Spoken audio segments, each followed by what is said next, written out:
የአሜሪካ የግንባታ ዘርፍ ስጋት በኢሚግሬሽን ፖሊሲ ምክንያት የግንባታ ዘርፍ በከፍተኛ ሁኔታ መጎዳቱ ተገልጿል።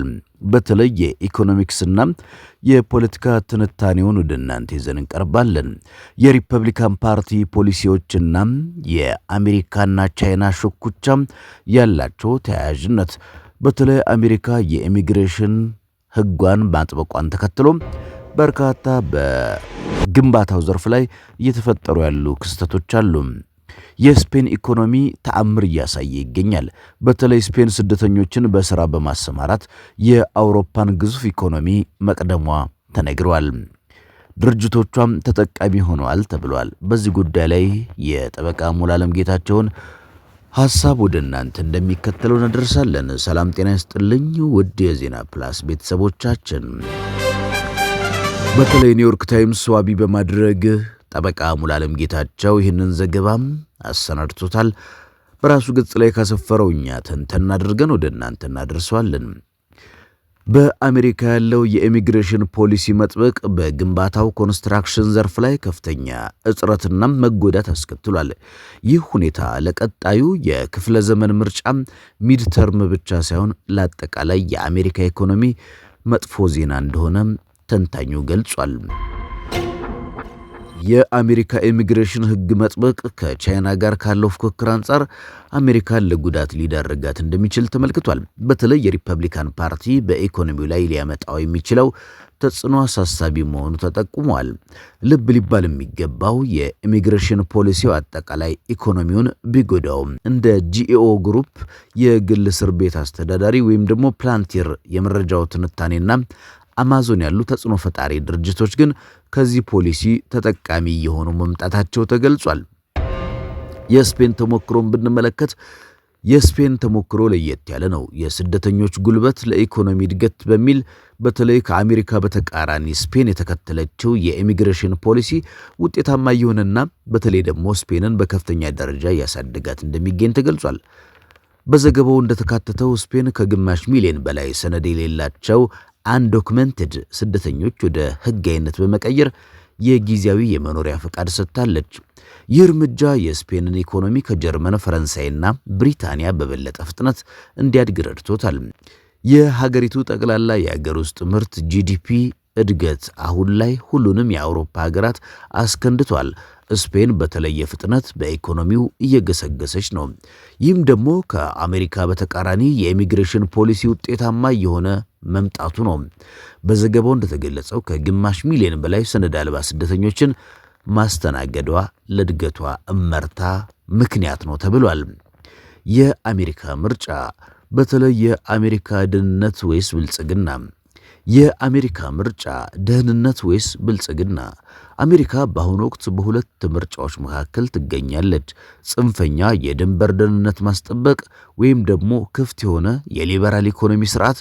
በአሁኑ ወቅት ሀገሪቱ ደህንነትንና ጽንፈኝነትን መርጣለች። ይህም ከአሜሪካ የተፈጥሮ ባህሪ ኢኮኖሚያዊ ግዙፍነት እንደማይሄድ ተንታኙ ይሞግታሉ። በተለይ ኒውስዊክ እንደዘገበው ፕሬዚዳንት ትራምፕ በኢሚግሬሽን ምክንያት የኮንስትራክሽን ዘርፉ ክፉኛ መጎዳቱን ገልጿል። ይህም ለሚድተርም ምርጫ ብቻ ሳይሆን ለኢኮኖሚ እድገት መጥፎ ዜና ነው። ከዚህ በፊት እንደተነገረው በተለይ በጠበቃ ሙሉዓለም ጌታቸው ጽሑፍ ውስጥ የተካተተው ከዚህ በፊት እንዳልኩት የአሜሪካ ኢሚግሬሽን ላንድስኬፕ መጥበቡ ኢኮኖሚውን ይጎዳል። ያ ደግሞ አሜሪካና ቻይና ፉክክር ውስጥ መሆናቸው የሚታወቅ ቢሆንም የሪፐብሊካን ፓርቲ በኢኮኖሚ ላይ የሚኖረው ተጽዕኖ ላይ ጉዳት ሊያመጣ እንደሚችል አሁንም በግልጽ እየታየን ይላል ጠበቃ ሙሉዓለም ጌታቸው በተለይ የኒውስዊክን ዘገባ በማስመልከት ያዘጋጀው ጽሑፍ ላይ። እንግዲህ ይሄ መሬት ላይ ያሉ ሐቆች በኢሚግሬሽን ላይ የሚካሄደው ጠንካራ ኢንፎርስመንትን ያቆመዋል።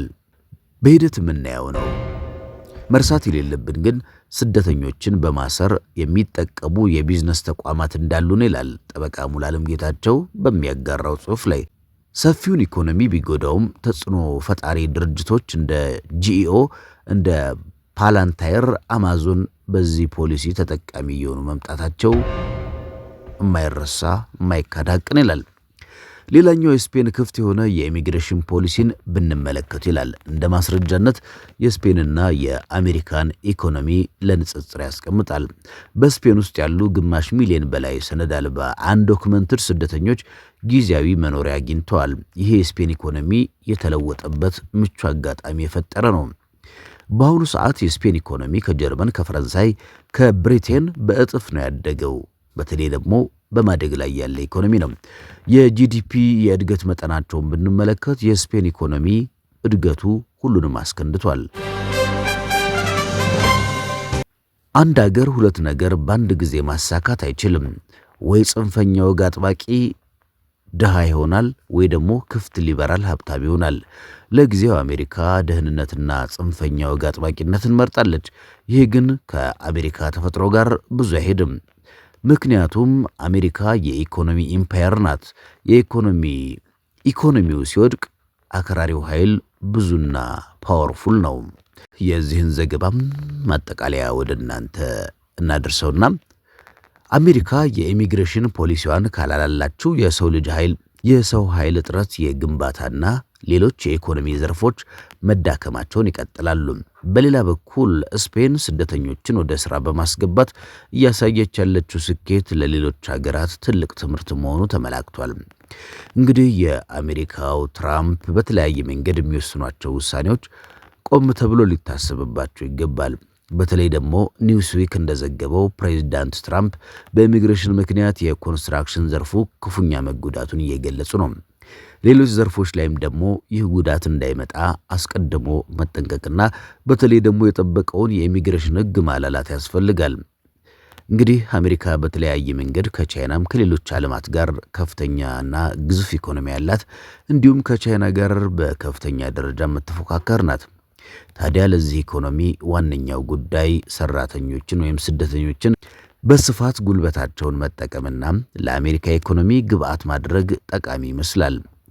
በተለይ አሜሪካ ጽንፈኝነትን ለመዋጋትና ድህነትን ለመቀበል ቆርጣ ከተነሳች እንጂ ይህ አካሄድ አያዋጣም።